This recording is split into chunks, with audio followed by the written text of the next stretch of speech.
Got it heart? I'll make it emotional, dramatic, and with a redemptive, hopeful ending. Here's your full 3,000-word story. Billionaire finds a poor girl crying at his son's grave. The truth shocked everyone. Episode: The Graveyard Encounter. The rain was relentless that morning, a soft drizzle that fell over the marble headstones like tears from the heavens.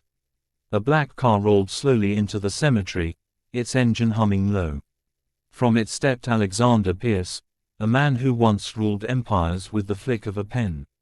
Once the nation's youngest billionaire, Alexander now looked like a shadow of himself, his once perfect posture bent, his tailored coat hanging loose over tired shoulders. He was here again. Every Sunday for the last 3 years, he visited the same grave, Ethan Pierce, his only son. The boy had been everything to him, the only light in the cold, polished palace he called home. But life, with its cruel sense of irony, had taken Ethan away at just 24. A car accident, a night of rain much like this one. Alexander knelt in front of the grave, brushed away the wet leaves, and whispered, "Good morning, son, I brought your favorite roses again." He stayed there quietly, letting the silence answer back, until suddenly, he heard something strange, a sob, faint but unmistakable. He turned. Just a few rows away, beneath an old oak tree, stood a girl, maybe 17, maybe 18, her thin frame shaking with tears. She was wearing a faded dress, too light for the weather, and her shoes were soaked in mud. In her small hands, she clutched a wilted bouquet of daisies.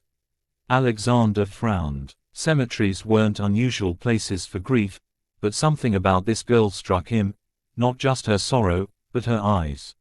When she looked up and met his gaze, he saw fear and guilt tangled together. Before he could speak, she dropped the flowers on his son's grave, Ethan's grave, and ran. Episode: The Mystery Girl. Alexander froze. For a moment, he thought he'd imagined it. But no, her footprints were there, her flowers lay on the grass, damp and trembling under the rain. He bent down and picked them up. A small, folded note slipped out from the stems. The paper was wrinkled, the ink blurred by rain, but he could still read the words. Greater than, I'm sorry, Ethan. For everything, L. His hands tightened. L. That night, Alexander couldn't sleep. The note burned in his mind like a whisper. Who was she? Why would a poor girl visit his son's grave? And what was she sorry for? By morning, he had made a decision, something he hadn't done since the funeral. He told his driver, "Take me to the orphanage on Willow Street." Episode: The Trail of the Past. The old orphanage sat at the edge of town, its paint peeling, its sign faded. The matron, Mrs. Dalton, recognized Alexander immediately. Everyone did. "Mr. Pierce, sir, what brings you here?" she asked nervously. Alexander showed her the note. "Do you know any girl named L? About 17, dark hair, small build. She might have lived here." Mrs. Dalton frowned, thinking. There was a girl, Leela Hart. She left 2 years ago.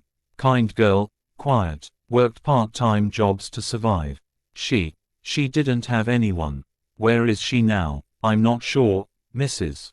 Dalton said. She comes by sometimes, leaves flowers here and there, always asking about someone named Ethan.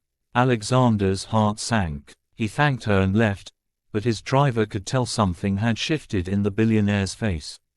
The lines of grief had deepened, but so had something else, determination. He found her 2 days later. She was working at a small cafe downtown, wiping tables with tired hands. Her clothes were simple, her smile faint, but when she looked up and saw Alexander standing in the doorway, her face went pale. "Leela Hart?" he asked quietly. She froze, the rag in her hand slipping to the floor. "Mr. Pierce, Episode: The Truth Unfolds. They sat at a corner table. The air between them was thick, heavy. Alexander placed the note on the table. "You left this on my son's grave. Tears welled in her eyes immediately. I didn't mean to upset you, sir. I had to say sorry. For what? Alexander's voice was steady, but inside, his heart pounded. For being the reason he died, she whispered. The words hit like a storm. Leela trembled as she spoke. 3 years ago, I worked as a waitress at the lakeside diner. Ethan came there often. He wasn't like the others. He talked to me, really talked. I didn't even know he was a billionaire's son until later. We became friends. He helped me with money for school, for my brother's medicine. He said he wanted to help me get out of that life. Her voice broke. That night, the night he died, he was driving to see me.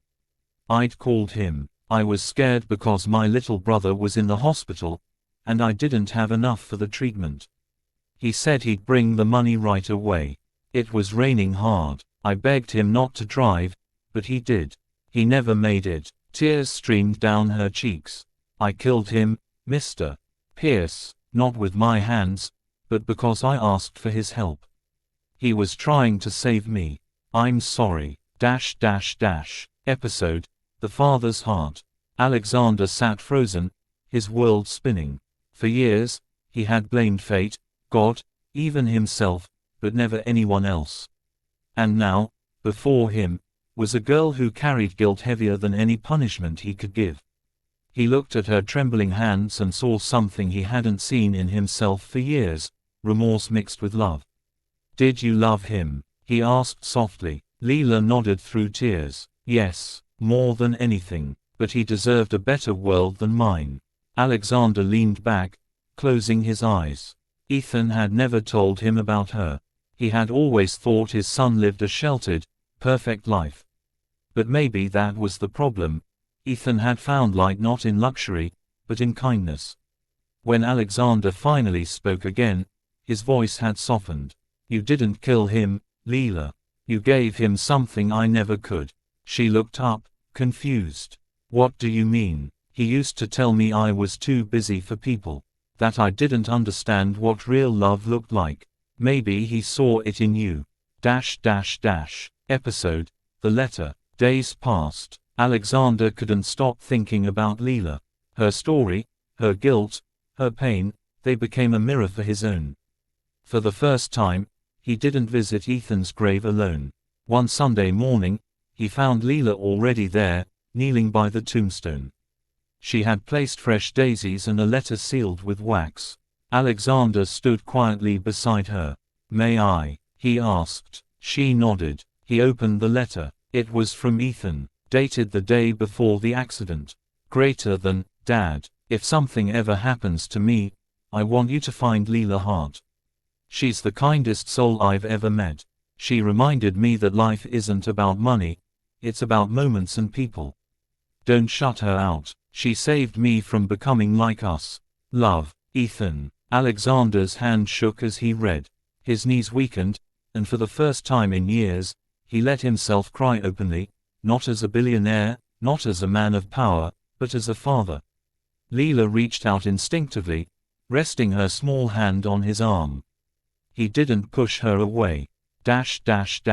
Episode: Redemption. In the months that followed, everything changed.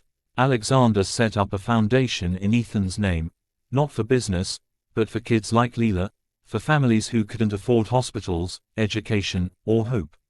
He asked Leela to run it with him. At first, she refused. I can't, Mr. Pierce. I don't deserve. He stopped her, gently. You deserve more than anyone. Ethan believed in you. I do too. Slowly, she agreed. And for the first time in years, the Pierce mansion had laughter again. Leela brought warmth where there had only been silence. The staff adored her. The city admired her dedication. She spoke to people with humility, never forgetting where she came from. One evening, Alexander found her sitting in the garden, looking at the sunset, Ethan's favorite view. You've done a lot, Leela, he said. So have you, she smiled. He'd be proud. He nodded, eyes misty. He already is. Episode: The Last Gift. A year later, on the anniversary of Ethan's death, Alexander and Leela returned to the cemetery. The rain had stopped this time. The air smelled of roses and earth. They placed new flowers, roses and daisies together. Leela whispered softly, "Thank you, Ethan, for everything." Alexander added, "For saving us both." And as they turned to leave, the wind picked up gently, brushing past them like a familiar embrace. For a moment, it felt as if Ethan himself was there, smiling, forgiving, watching the two lives he'd changed forever. Epilogue. The world still called him Alexander Pierce, the billionaire. But those who knew him now called him something else. A man reborn. Because sometimes, redemption doesn't come from wealth, or power, or legacy. It comes from the unexpected. From a poor girl's tears at a grave. From the truth that shatters pain. And from the love that survives even death. And as long as Leela kept visiting that grave, never alone anymore, Ethan's memory didn't fade. It lived on, quietly, in every life they touched.